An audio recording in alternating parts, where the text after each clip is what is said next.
This is a deadly new sound and light show along the canal. On some days, Israeli positions have been hit with over 1,000 artillery shells. And there is a new expertise to the Egyptian attacks. Israelis are convinced this is because of Russian planning and advice.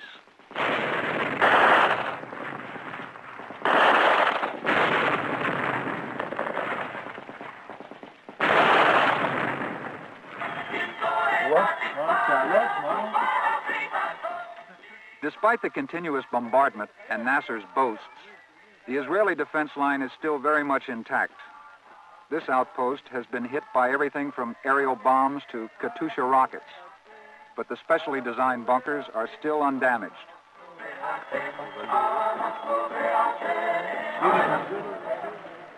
Outside the bunkers, life is tense and dangerous. Movement is usually by armored vehicle. Along with the artillery barrages, ambushes by Egyptian commandos have become more frequent and more effective. Captured Egyptian infiltrators said Russian advisors helped plan their missions.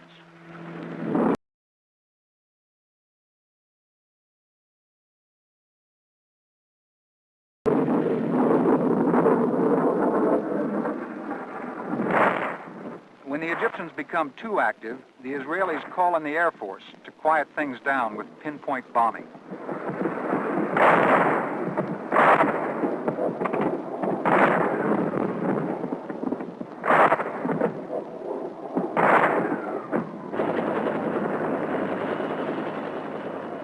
Despite the bombing, casualties are increasing. In the months since the Russian buildup, Israeli losses along the canal have doubled.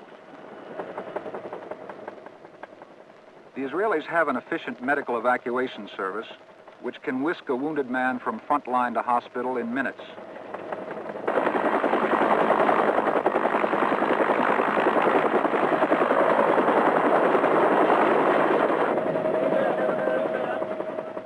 Israel has less than 3 million people. Nasser's whole war of attrition is based on the premise that over the long haul, Israel cannot endure heavy casualties.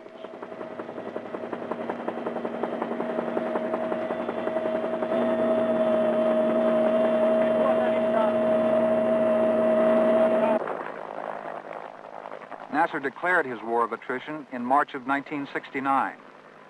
But until the Soviet buildup, he could never make it work. But now, Israeli battle deaths along the canal are averaging 30 a month. In terms of relative populations, that's roughly 4 times the rate of American losses in Vietnam. And the Russians, by taking over the air defense of much of Egypt, have limited Israel's ability to hit back.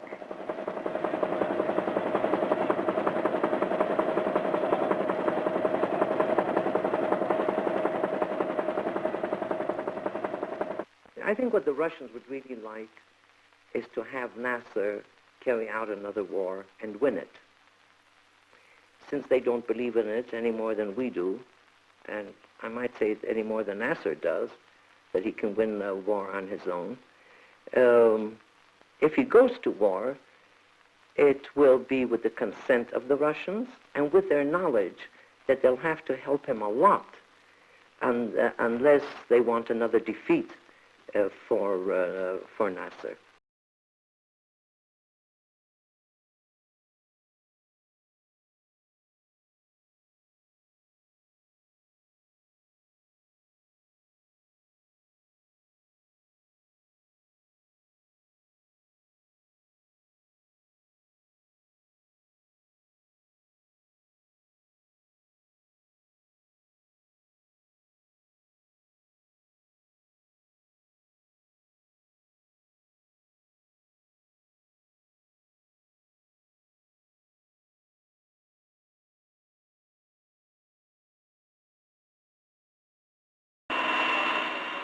Air power is the only thing that has enabled Israel to hold her own against the new Arab pressures.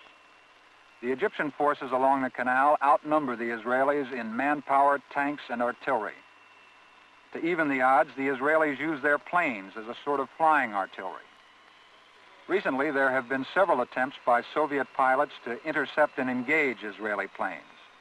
And because of the new threat, Israel's fighter bombers are working harder than ever. Some of these planes average 5 missions a day.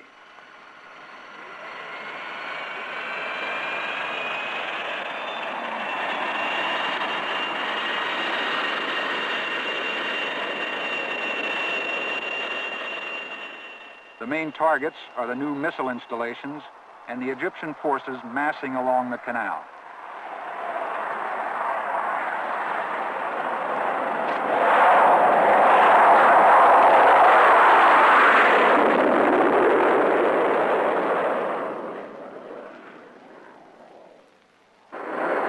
Rogers. I'm flying with a flight of 5 Israeli Skyhawks. These are American-made fighter bombers. Each one carries a load something over 8,000 pounds.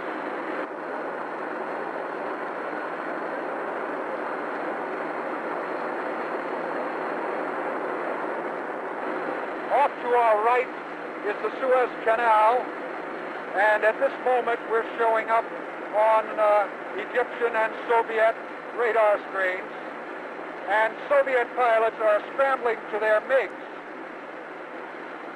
If the Israelis penetrate too far toward the Nile, the Russians will attack them. And if the Soviets attempt to interfere with this Israeli bombing strike along the canal, the Israelis will engage them, regardless of the consequences. Along this canal front, Egypt has about 1,500 anti-aircraft guns, which is one of the reasons why we are maneuvering so swiftly up here.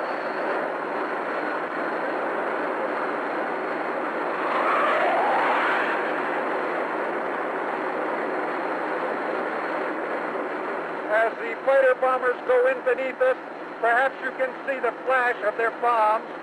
I doubt you can see the planes because they're camouflaged and don't stand out too well against the terrain down there.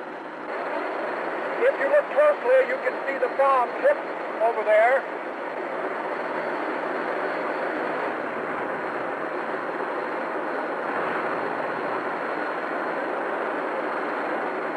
As we bank around here, you can see they're really laying it into what Israeli intelligence suspects is a mixed artillery and anti-aircraft position.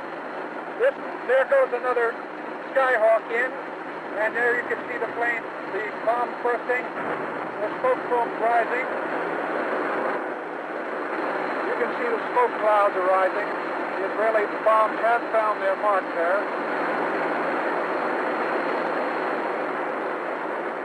These missions have become routine for the Israelis because they refused to give up this line along the Suez Canal until Nasser agrees to some sort of permanent peace treaty which will recognize Israel's independence and right to exist.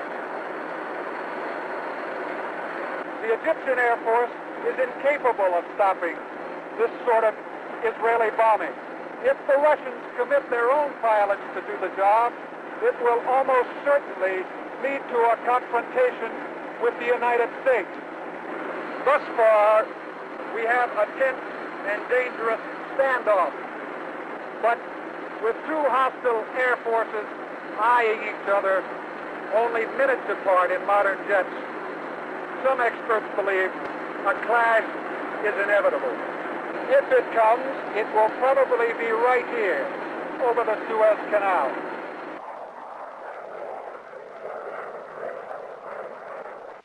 We, of course, were not eager to meet the Russians in the battlefield.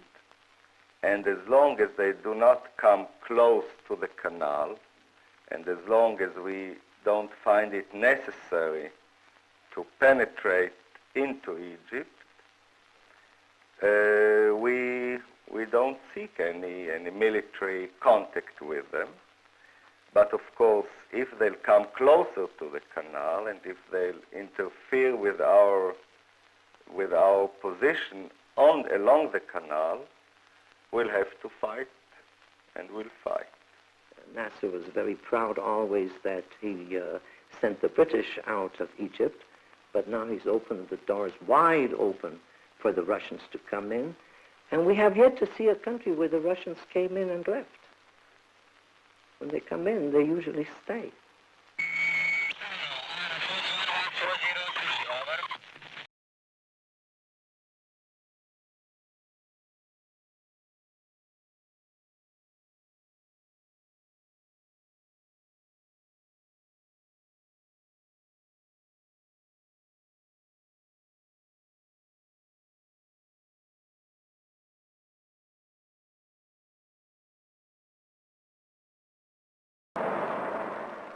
Before the Russian buildup, the SAM-2 missile was the backbone of Egypt's air defense.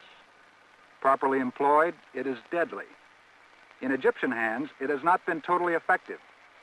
But last week, Egyptian SAM-2s, with Russian help, finally shot down their first Israeli jets.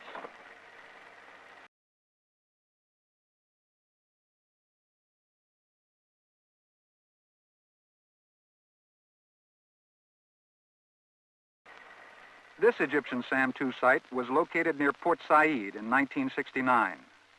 The central bunker houses the radar and fire control equipment. The missiles are deployed in concrete revetments. This is the same missile site after 2 attacks by low-flying Israeli bombers. Using the same tactics, the Israelis have periodically destroyed many similar installations. This left much of Egypt wide open to retaliation bombings by Israel to discourage Nasser's threat of a new war. But this year, reconnaissance showed a new type of construction springing up 17 to 28 miles west of the Suez Canal. Simultaneously, a secret and massive Russian airlift began. The SAM-3 missile is so secret and advanced that only Russian crews are permitted to operate it. It is highly mobile and designed specifically to counter the low-level attacks Israel has used to destroy Egypt's air defense.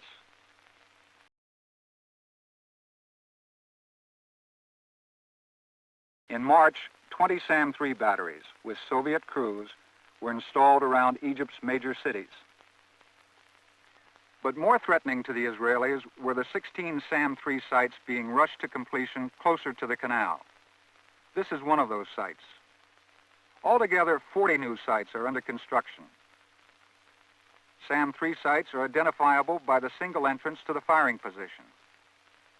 The SAM-2 sites always have 2 entrances for the heavy vehicles which haul the missile into firing position. Most of the sites were for SAM-2s. With their longer range, they could interfere with Israeli air operations over the Suez Canal itself. The main function of the SAM-3s would be to protect the SAM-2 batteries from low-level attack. Operating together, the 2 missiles would provide an air defense system which would seriously threaten Israel's air superiority over the Suez Canal. The Israeli response has been round-the-clock bombing to destroy every site before the missiles could be installed. Up to now, they have been largely successful. The first Russian pilots arrived in Egypt several years ago. Their planes are based here at Cairo West Airfield. Their mission, to fly reconnaissance over the eastern Mediterranean. 3 months ago, 100 more pilots arrived, along with 60 late-model MiG interceptors. Their mission is not reconnaissance, but combat. Their presence, even more than the SAM-3s, has brought the Middle East to the present crisis. How does the introduction of SAM-3 missiles and Soviet combat pilots affect Israel's ability to hold the Suez Canal line? Well, it affects it indirectly, but very substantially, because it enables the Egyptians to concentrate their whole military effort along the Suez Canal front line, and it enables the Egyptians to step up their preparation for an all-out war. Have the Egyptians stepped up their military activity along the line? Oh yes, definitely.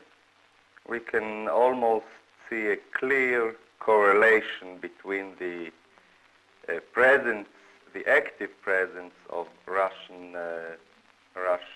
units and pilots in Egypt, and the stepping up of Egyptian activities on the front line.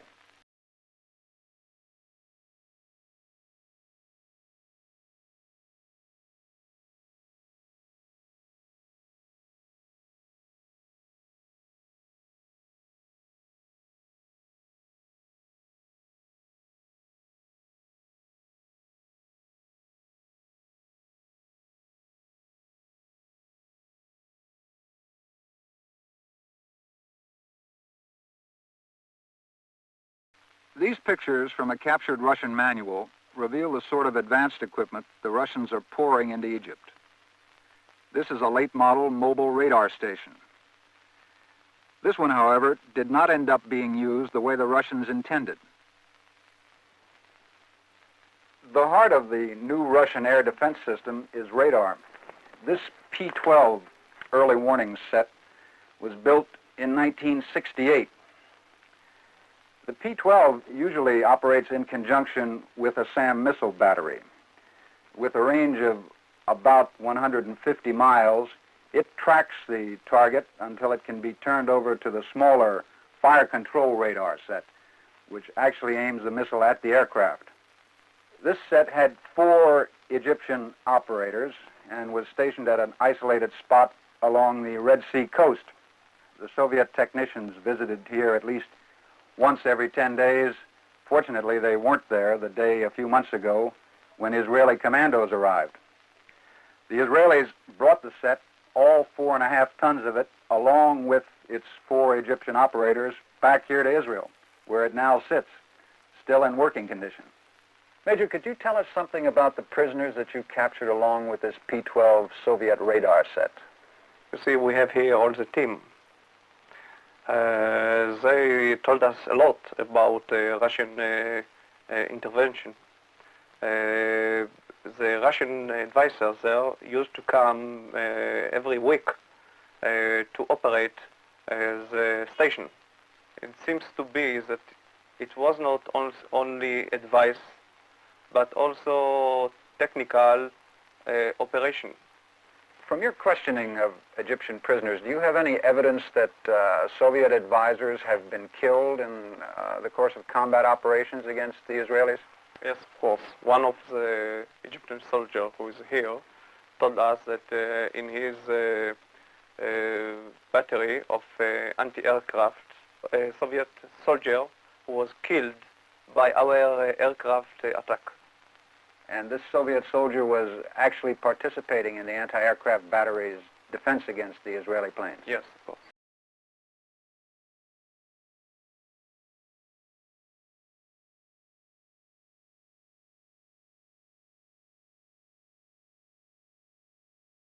ملحمة تجلت فيها قدرات قوات الدفاع الجوي بإسقاط 326 طائرة وأسر 22 طيارا إسرائيليا خلال أيام الحرب، ليصاب سلاح الجو الإسرائيلي بالشلل التام، وليستمر فرض الإرادة العسكرية للقوات المسلحة المصرية